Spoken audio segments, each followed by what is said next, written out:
Well, in the way that the world is, and I think it's, let's just be candid about it, cost of living crisis is out there, insurance rates, mortgage rates, etc. all going up around us.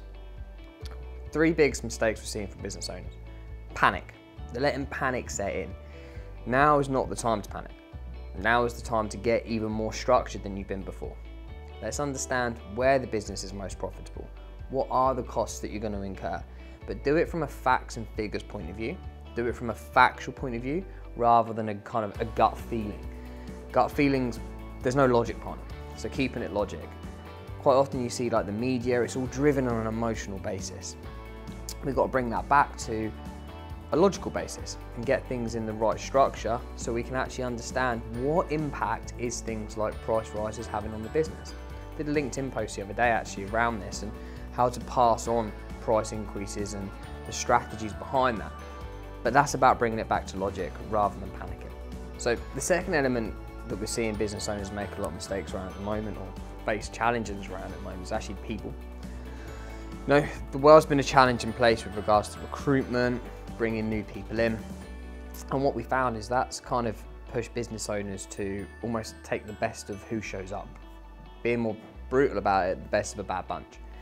Whereas we've got to come back to the mentality around the right person in the right role doing the right things. And what that means is we've got to recruit a little bit slower.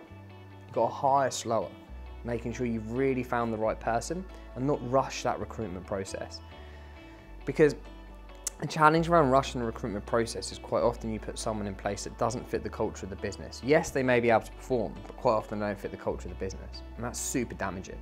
You tend to really then upset the apple cart, if you like, with the business and the employees that you've got right now. The other thing is holding on to people for too long. Kind of the polar opposite to what we were saying, which is hiring too fast, it's holding on to people for too long.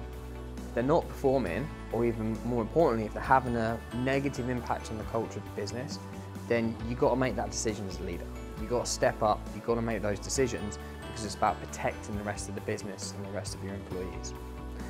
The third other element that we're seeing business owners make quite a lot of mistakes on right now is cutting back on marketing too much. Now, I want to clarify that point. Cutting back on marketing too much. There's an element of saying that we've got to get marketing into an aspect where it gives you a return on investment. So for every pound you're spending, you're getting more money back with regards to the number of sales you're making. Completely agree. However, if marketing's not in that shape, you're right to cut it back.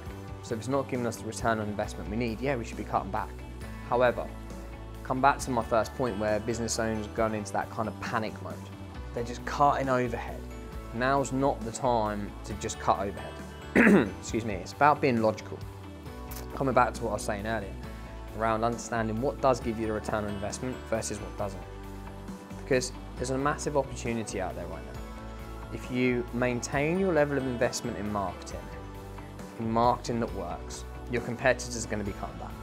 Other businesses out there are going to be cutting back.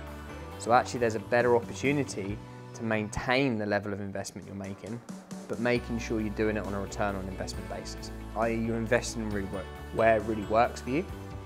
Therefore, actually growing as the rest of your competitors actually are slightly going to a decline.